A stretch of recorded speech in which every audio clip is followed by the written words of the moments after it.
Hello everyone, welcome to Science Gully. In today's video, we are going to learn about the basics of breadboards and how to use them. I'm pretty sure this video is going to be very helpful, especially if you are a beginner trying to build your first circuit. Breadboards are one of the most important components used to design a prototype of an electronic circuit. This is how a breadboard looks like.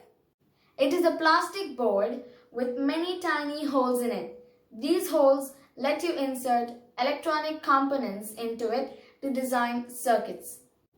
Technically, they are called as solderless breadboards.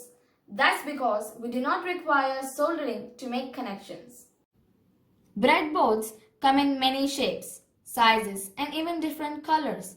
The most common sizes you will probably see are full size, half size, and mini breadboards. Most breadboards also come with tabs and notches on the sides that allow you to snap multiple boards together. However, a single full-sized breadboard is sufficient for many projects. Now let us see how do we insert electronic components into the breadboard. Many electronic components such as resistors, LED, diodes, transistors have long metal legs known as leads. For example, let me show you the leads of a LED. These are the two leads of a LED. Some components have shorter legs and they are known as pins. Mostly the ICs have shorter legs and they are known as pins. We can push these leads into the holes of the breadboard to fix a component and can pull on to remove them.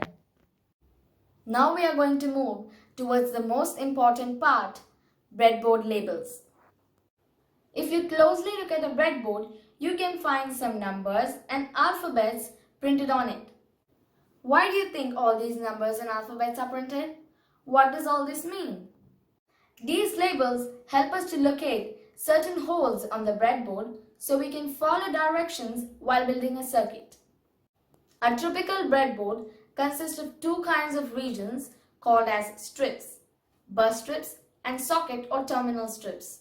Bus strips are the long strips on the side and the terminal strips are the short strips in the middle where we build the circuit.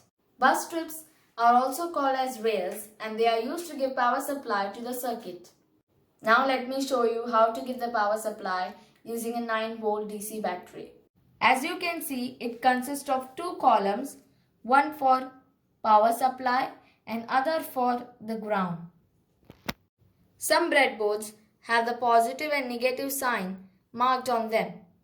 If it is marked on your breadboard, connect the positive terminal of the battery to the positive rail and the negative terminal of the battery to the negative rail. On full-size breadboards, there may be a break halfway along the top and bottom power supply rows. In such cases, it is a good idea to link across the gap as shown. Buses on the opposite sides of the breadboard are not connected to each other. To make the power and ground available on both the sides of the breadboard, we need to connect the buses with the jumper wires. Socket strips are used to fix the component in a circuit. Generally, it consists of two sections, each with 5 rows and 64 columns.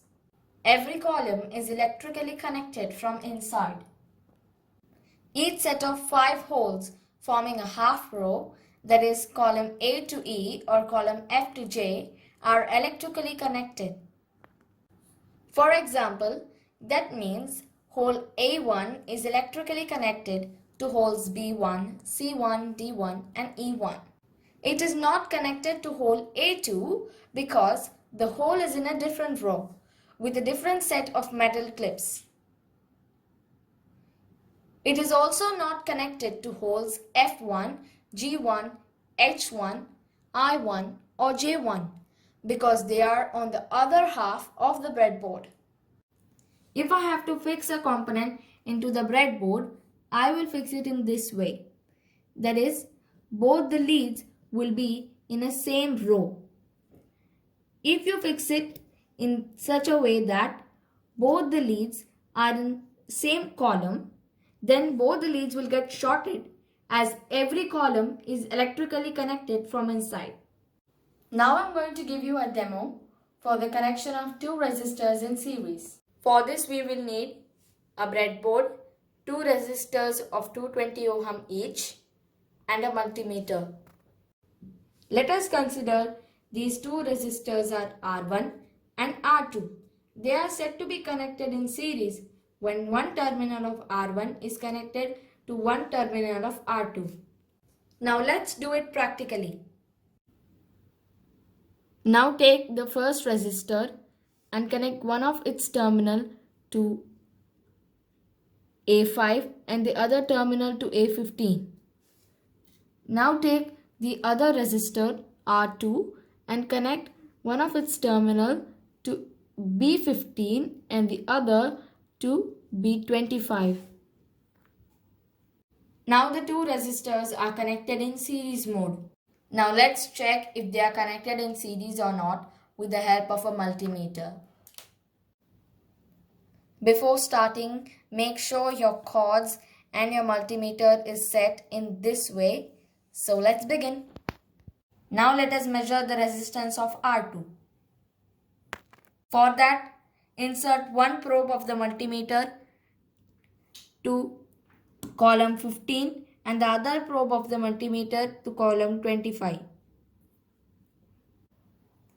As you can see, it shows 0.2 k ohm. Now let's measure the total series resistance.